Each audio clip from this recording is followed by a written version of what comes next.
Friedrich Nietzsche is one of the handful of philosophers whose name has seeped its way into popular culture, public consciousness. And this idea of his that we're going to cover in this video, the death of God, this idea that God is dead, this is one of the handful of philosophical ideas that has seeped its way into public consciousness for whatever reason. And so, what we're going to do in this video, we're going to look at the main source, the primary source for this idea that God has died in Nietzsche. The primary source of this, Nietzsche's most kind of extended description, explanation, discussion of this idea occurs in section 125 of the Gay Science. And so what we're going to do is we're going to not read all of that section, but kind of go through that section and try to come to an understanding of what this idea is. What is Nietzsche getting at when he says God is dead? Here at the outset, I just want to mention one thing, kind of clarify one thing. You might have heard of this idea before that God is dead, or maybe this is the first time you're hearing of it. That's fine. I'm not going to assume any familiarity with it. And you might think, well, look, I don't know. I believe in God. And so this is not, I don't really care about this. This is just going to be, a bunch of garbage that I disagree with. And, there's not going to be anything in it for me. I would strongly urge you not to take that stance if that's what your initial reaction is. And if for no other reason, it's because of this. There are many people who believe in God, who are religious believers of one stripe or another, who nonetheless also think that Nietzsche is right about this, that Nietzsche is right that God has died. And so you might think, well, isn't that a contradiction? How could you think something like this? Well, it's not a contradiction, because when Nietzsche claims that God has died, that is not a claim that God doesn't exist. Nietzsche is not arguing here that God doesn't exist. He's not even stating that God doesn't exist here with this idea that God has died. And so there are plenty of people who believe God exists and nonetheless think Nietzsche's right about the death of God. And people like that tend to think that Nietzsche's idea here is very important indeed, and that it really kind of latches onto something significant about our current culture, and that Nietzsche's right about this, and that you can't understand our culture and how it stands with regard to religion and God and so on without understanding Nietzsche's idea here. So don't just write this idea off because it has such a kind of ostentatious title, right? The death of God. We killed God, right? Don't just write it off because you think that that's got to be a bunch of, garbage or whatever. Okay, so let's turn to the passage. So Nietzsche begins. Have you ever heard of the madman? Oh, so another thing I should say, sorry. One last thing. Nietzsche does not write like Descartes. He does not write like Aristotle. He is not telling us what he thinks in any kind of straightforward manner.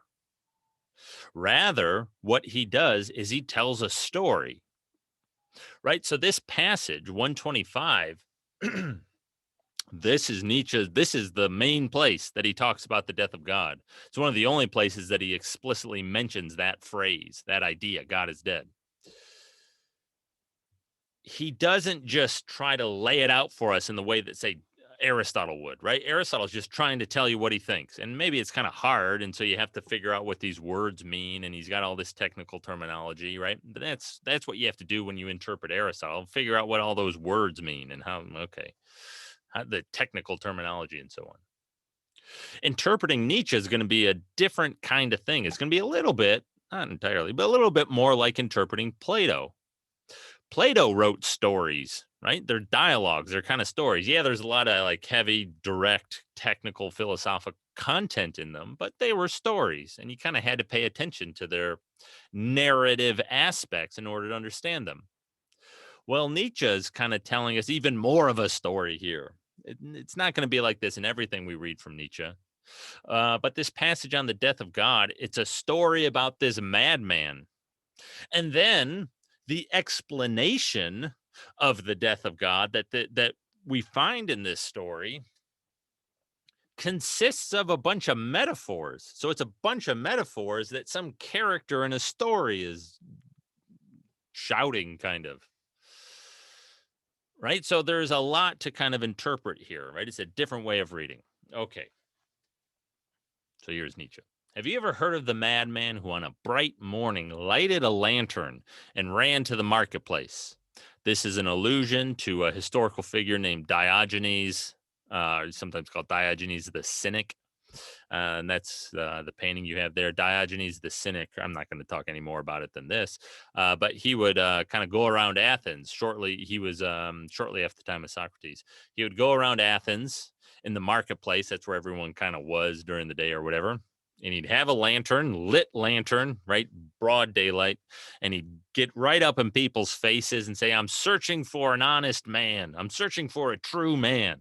Right. So people didn't really like him all that much. He was kind of a weird guy. But anyways, so it's an allusion to that figure.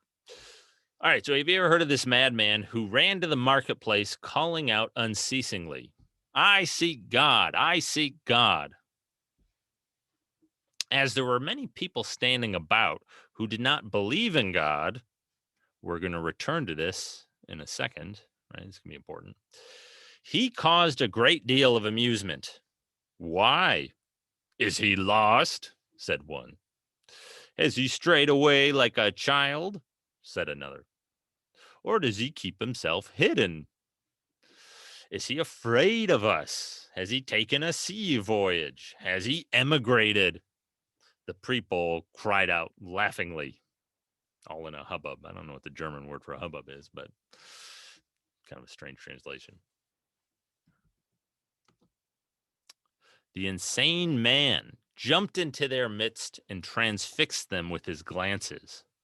Where is God gone? He called out. I mean to tell you, we have killed him, you and I. We are all his murderers. But how have we done it? And now what we're going to get is Nietzsche's kind of most direct explication of this idea that God has died. The key to understanding the death of God, what Nietzsche means by this idea, are these metaphors that follow. So Nietzsche is going to spend pretty much the rest of the passage that I have there up on the screen, kind of going through certain metaphors. And these metaphors are supposed to explain this idea that God has died. And so the key to understanding the death of God is understanding these metaphors. Okay, so how have we done it?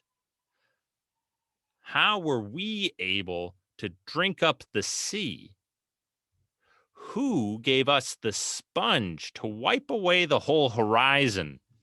Right? So we killed God. That's tantamount to wiping away the horizon. So God is something like the horizon, and our killing of God is wiping that away. What did we do when we loosened this earth from its sun? Another metaphor. God is identified with the sun. We are identified with the earth. And our killing of God is identified with loosening the earth from the sun, loosening us from God. right? So what's the idea? Well, the Earth used to kind of orbit around the sun, or it orbited around the sun. It got its direction from the sun. But now we're imagining a scenario in which we've loosened Earth from the sun. And so the Earth is just shooting off, right? We used to orbit around God, seems to be the right cashing out the metaphor. But now we don't. Whither does the earth now move? Whither do we move? Away from all suns? Do we not dash on unceasingly, backwards, sideways, forwards, in all directions? Is there still an above and below? Do we not stray as through infinite nothingness? And so what becomes clear in these subsequent questions is that the primary aspect, but it's not the only aspect, as we're going to see in just a second, but the primary aspect of this sun earth metaphor that Nietzsche is picking up on is directionality, right? The what he's really kind of hammering home here is the idea that earth, when it orbited the sun, received its direction, its sense of place, its sense of movement and direction from the sun. And so if we, fly off away from the sun, do we even then have any direction? Is there even any direction to anything that we're doing then? Right? That's what he's asking. Now he's going to pick up on some of the other aspects of that metaphor, right? With heat and or warmth and light and so on. Does not empty space breathe upon us? Has it not become colder? Does not night come on continually, darker and darker, right? There's no light, there's no warmth. Shall we not have to light lanterns in the morning? And now he's going to turn to this metaphor, or kind of turn back to this idea of God's dying. Do we not hear the noise of the grave diggers who are burying God? Do we not smell the divine putrefaction, right? The stench of the decomposing dead body of God, right? Death of God, dead God. For even gods putrefy. God is dead, God remains dead, and we have killed him. That's Nietzsche's explanation of the idea. That's the death of God passage. So let me return to a point that I tried to emphasize here at the beginning. The death of God, this idea in Nietzsche, it's not a statement of atheism. And the literal reading of the death of God has to be false. So what's the literal reading? The literal reading would be something like, God used to exist. Yeah, he was alive. But then we killed him. And so now he doesn't exist. So God used to exist, doesn't exist anymore because we killed him. Is that what the death of God means? That's the literal reading. That reading is false. That is not what the death of God means. That is not what Nietzsche is claiming. And one sure sign of this is the fact that Nietzsche himself is an atheist. Nietzsche doesn't believe in God. Nietzsche doesn't think God ever existed. He doesn't think God exists now. He doesn't think God will ever exist. God has never existed, will never exist, doesn't exist now. And so, according to Nietzsche, right, God couldn't have died in any literal sense because that would assume that God existed at some point. But according to Nietzsche, he didn't. And so, kind of ironically, if you will, or coincidentally, it's Nietzsche's own atheism that is the surest sign that the death of God is not about atheism, right? And, kind of more strongly, and we're going to see this in just a second, the death of God is not a claim about God's existence. It's not really even a claim about God. It's a claim about us. It's a claim about culture, about our culture, about us. It's not a claim about God. And so that's why religious believers can accept this idea, right? Because it's not a claim about whether or not God exists. It's a claim about us. And so, incidentally, I should say, if we've seen various philosophers, Aristotle and Descartes, argue in favor of the existence of God. They've given arguments for the existence of God. And so they were both believers. Nietzsche's not a believer, he's an atheist.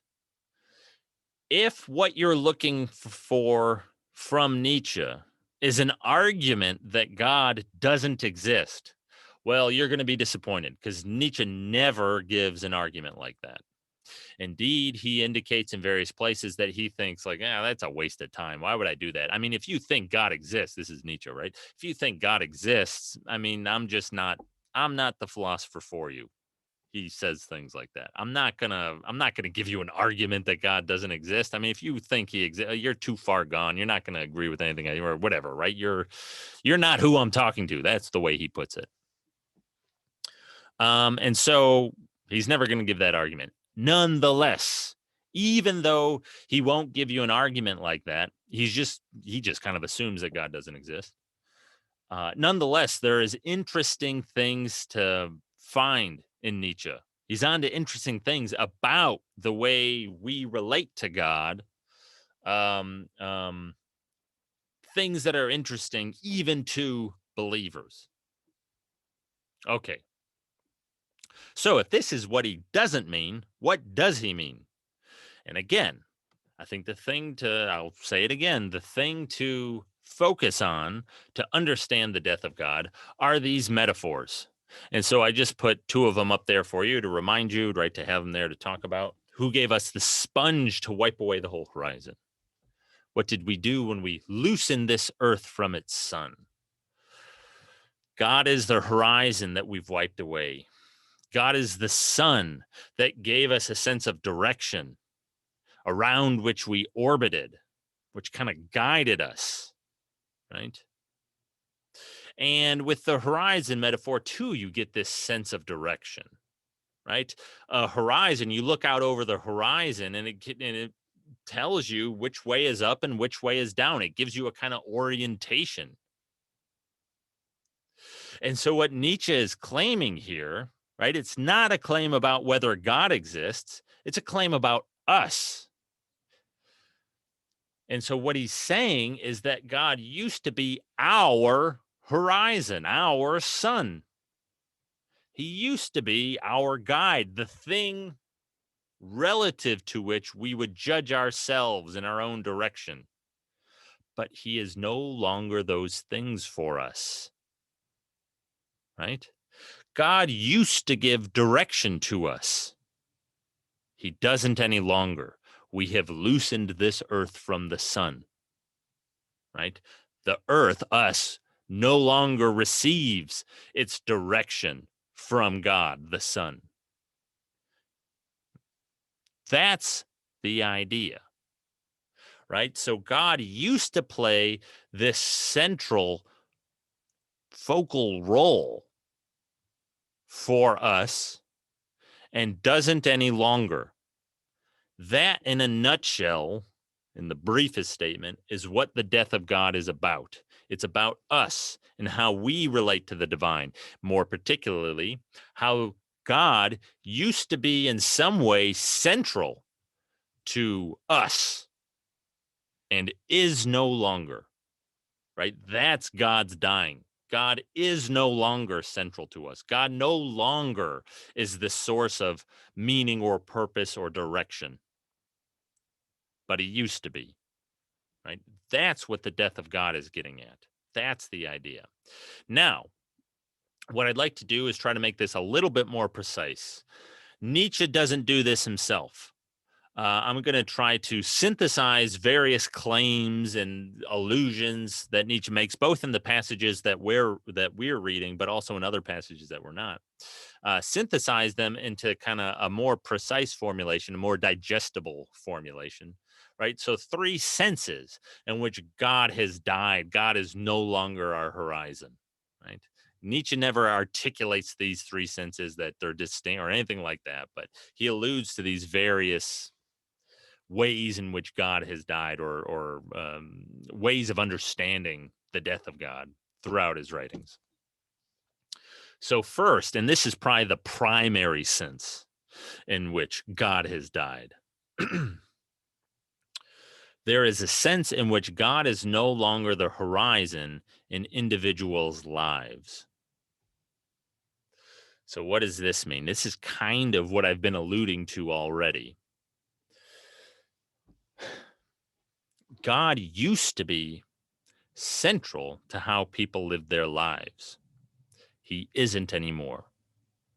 So it used to be the case, back 500 years ago, 600 years ago, or whatever, that people understood themselves at the most basic or fundamental level as creatures of God who are on a journey or quest back towards communion with God. That was how people understood the narrative of their lives. That was how people understood what they were doing, what the point and purpose of their lives were. We were made by God. God is our creator. And we are here on earth ultimately for the purpose of returning to full communion with God. That was how people understood themselves. They understood themselves as these, so to speak, pilgrims on a journey back toward God.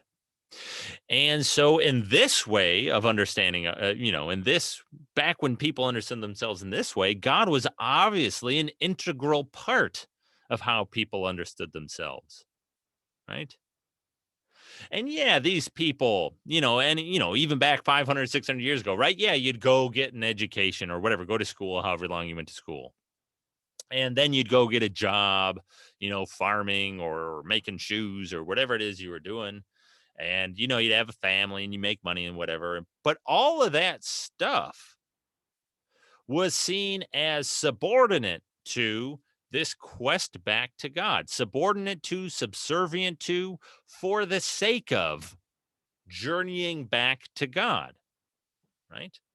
All of that stuff, going to school, getting a job, making money, having a family, blah, blah, blah, blah, all this stuff found its place in one's life because of its relationship to this journey back to God, because this is how we journey back to God. This is part of how we have to live our lives. And the whole point and purpose of our lives is ultimately to make this journey back.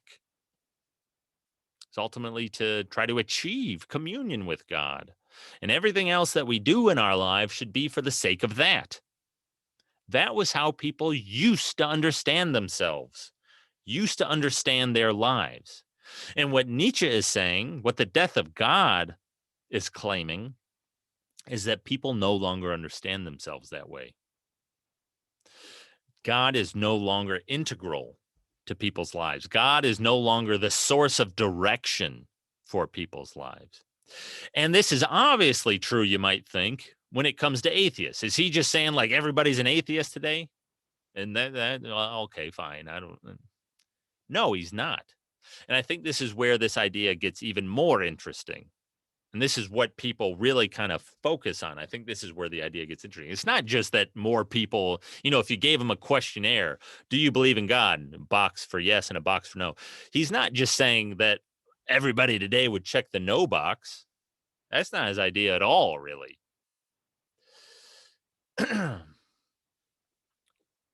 His idea, I think, is that God has died even for those people who would check the yes box. Think back to the beginning of the passage. I'd said something about how the madman goes and talks or says all this stuff to a bunch of people who don't believe in God. That's the way Nietzsche pushes the story. Well, how do we interpret that? What exactly does that mean, who don't believe in God? Does it just mean that they're all a bunch of atheists? I don't think that's what it means.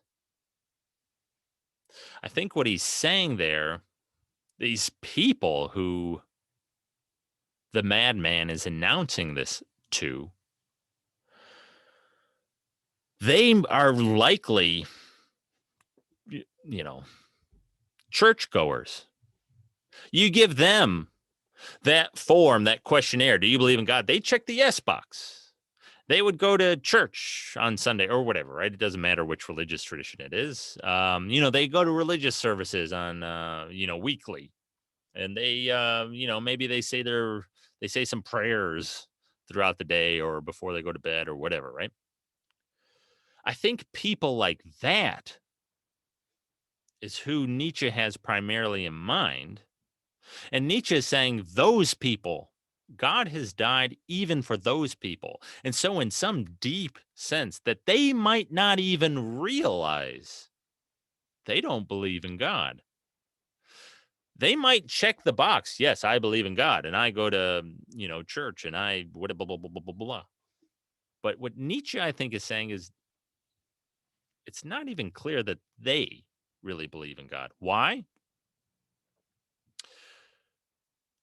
Peel back that religious veneer. So yeah, they check the yes box. And yeah, fine, they go to services. And yeah, fine, they give money to their church or whatever. And okay, fine, fine, fine, fine.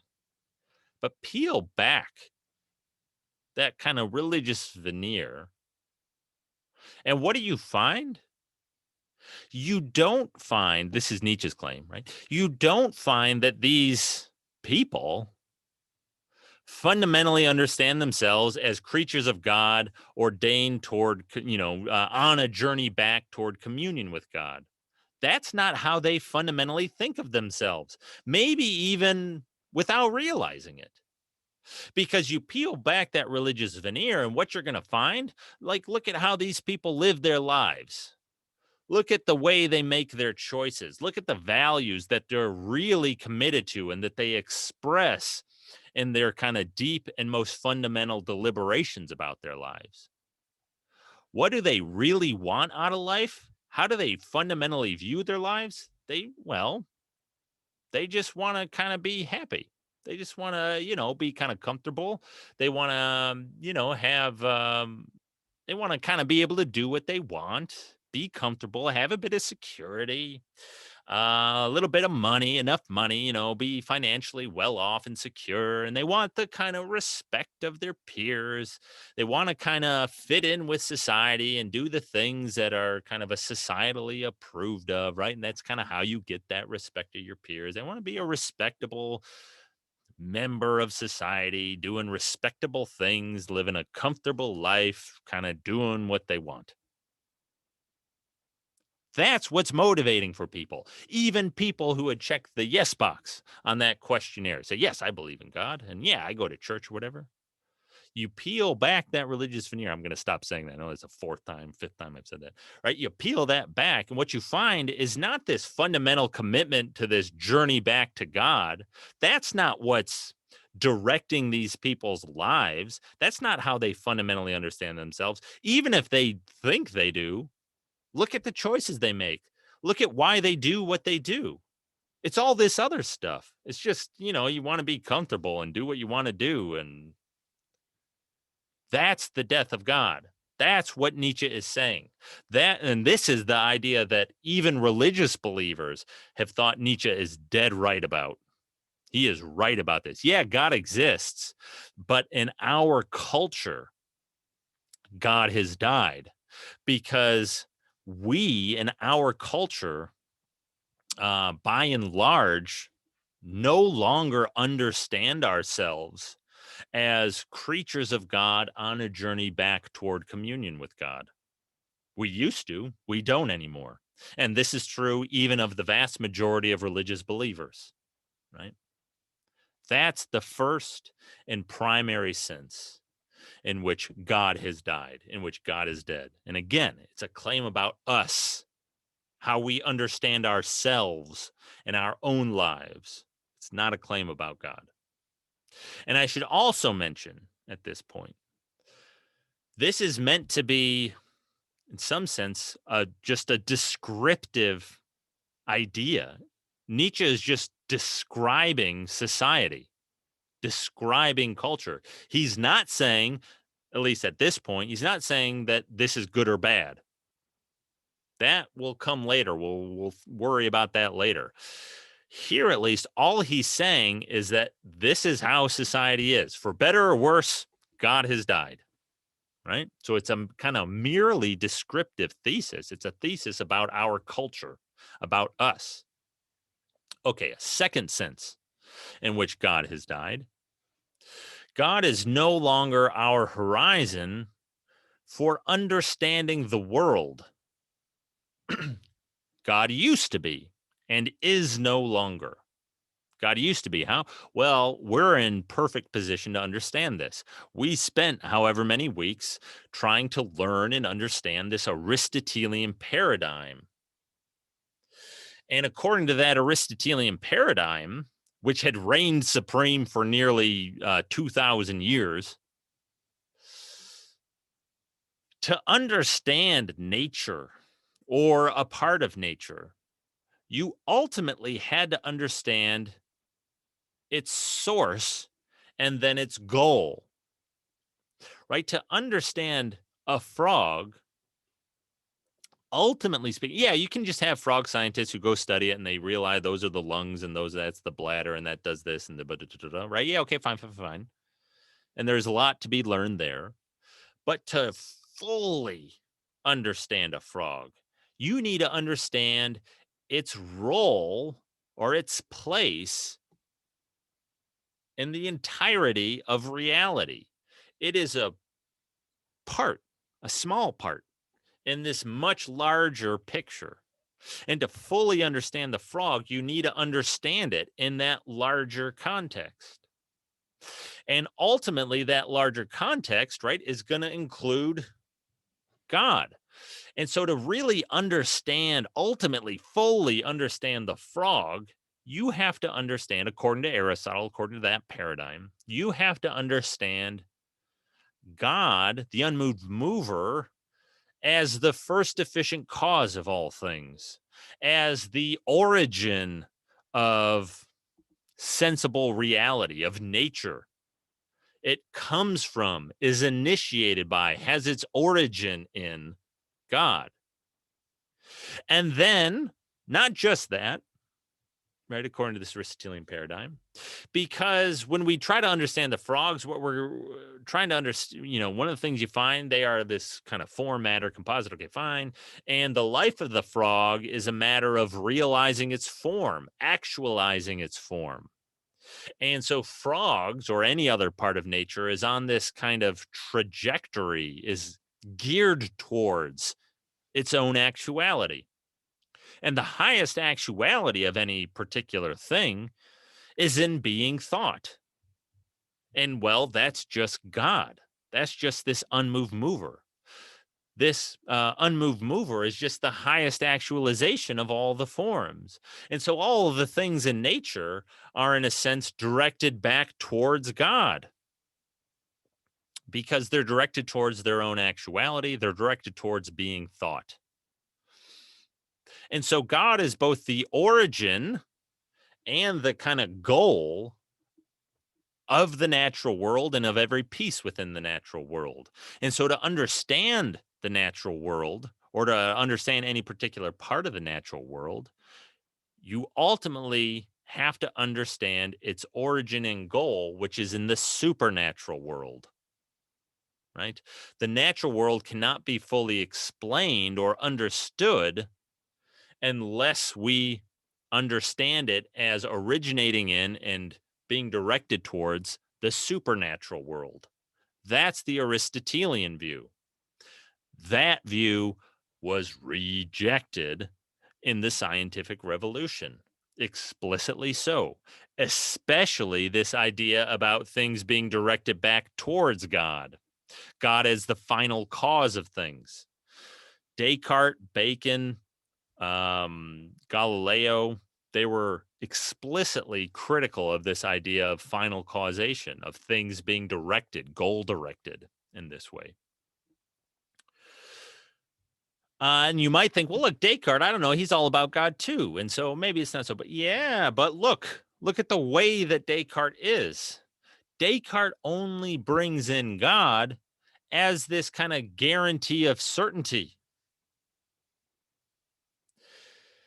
If you weren't so hung up on certainty, and we've seen reason why Descartes shouldn't be, because when you get so hung up on certainty in the way that Descartes was, that's what got Descartes into the Cartesian circle, right? This really devastating problem for his project.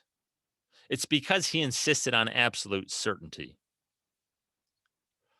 Well, the way that Descartes tried to win absolute certainty for his system, for his ideas or whatever, was by carting God onto the scene. God was supposed to be this guarantee of certainty. But look, if you give up on absolute certainty, which we really should, because otherwise you run into this Cartesian problem circle, well, then there's no need at all to bring in God. God is only trucked onto the scene for Descartes to help deal with all this stuff, to help get absolute certainty and so on. But if that's not where we're setting the bar, if we're setting it a little bit lower, no need for God at all. Doesn't need to enter at all, right? That would be the implication of Descartes' system. And then you look forward to modern science, and it's even clearer, right? You go look at physics or biology or chemistry or whatever, right? Look at the methods and criteria and so on that they employ. There's nothing at all about the supernatural in any of it, right?